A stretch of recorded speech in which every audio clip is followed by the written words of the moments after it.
All right, so let's talk about something that kind of crosses the worlds between the horse world and the dog world. So, why does a prong collar work? So, this is a prong collar. It looks like a barbaric medieval torture device. It totally does. And I will never say, oh, no, it totally looks like a normal collar that doesn't cause pain. I will never tell you that it doesn't look like that. But it actually doesn't cause pain. It doesn't work because of pain. It doesn't work because of discomfort. Why does it work? And to explain it, I'm going to use an example from the horse world that hopefully will illustrate it. So this is a twisted wire snaffle bit. So this is the part that goes in the horse's mouth. On most bits, the mouthpiece is smooth. On this one, it is twisted wire, and I will again agree with you that this looks like a medieval torture device. It does, I get that. But the reason that this works on a horse is the same reason that this works on a dog. So with a twisted wire snaffle bit, or any bit with a twisted wire mouthpiece, if you're using it properly, you are using it as a tool to train the horse to respond to lighter pressure. So if a horse gets really heavy in the bridle or heavy on the bit, people say that they have a hard mouth. Really, there's no physical changes that happen when a horse gets a hard mouth. It's just that horse is so patterned and so used to leaning on that smooth bit that it takes more and more pressure to get the same response out of the horse. So when you use a bit like this is significantly more uncomfortable for that horse to lean on. So with a smooth bit, say that you're walking down the rail, you're walking down the trail or whatever, and it takes you 10 pounds of pressure pulling on those reins to get that horse to stop. By using this bit, you might have to put 2 pounds of pressure on the reins to get the horse to stop. And it works because it's more uncomfortable to lean against.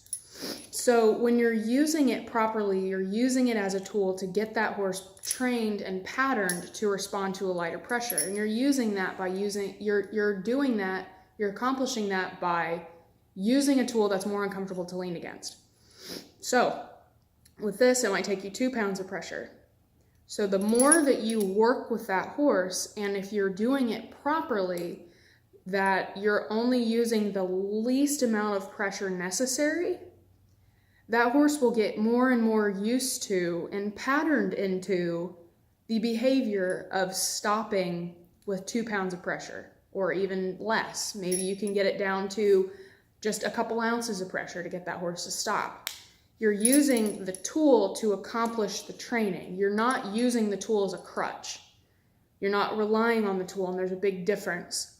So if you were just using the same amount of pressure with the twisted bit as you were with the smooth bit, you're never going to get that horse lighter. You're never going to be able to use any less pressure on those reins to get the horse to stop if you're not changing the way that you're interacting with that horse.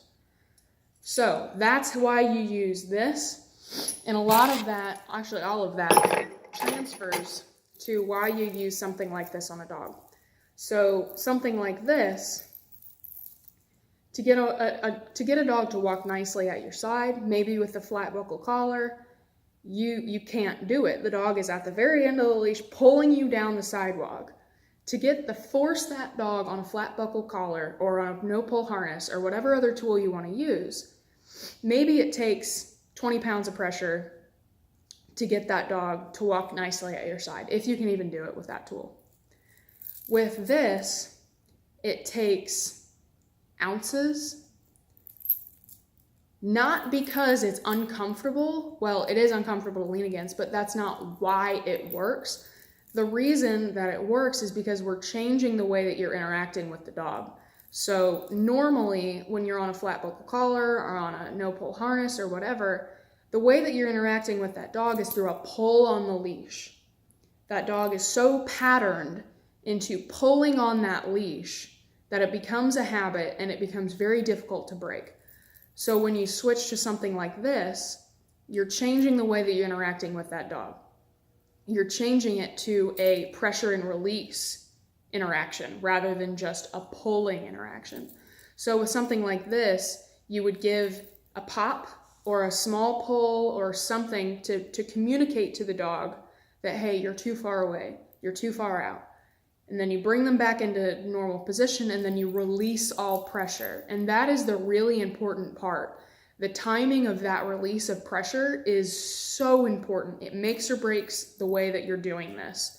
If you don't have the correct timing of that release of pressure, your dog's not going to get it. And it's the same thing with a horse. The release of pressure, the timing of the release of pressure will teach the dog or the horse more than the application of the pressure. So keep that in mind. So the way a prong collar works, it works because, yes, it is more uncomfortable for the dog to lean against. And if you use a prong collar the way that you use a normal collar, you will get the same results as with a normal collar. It'll just be more uncomfortable for your dog. And if you're doing it that way, it's not going to work and it's not going to be fair to the dog. You have to change the way that you're interacting with the dog. And this tool allows you to do that. So the tool enables you to change the way that you're interacting with the dog. And that's what makes the difference. That's why it works. I'm sure I'm missing some things and in my explanation, but that's the gist. If you have any questions, let me know. I would love to talk about this more and answer questions. So let me know.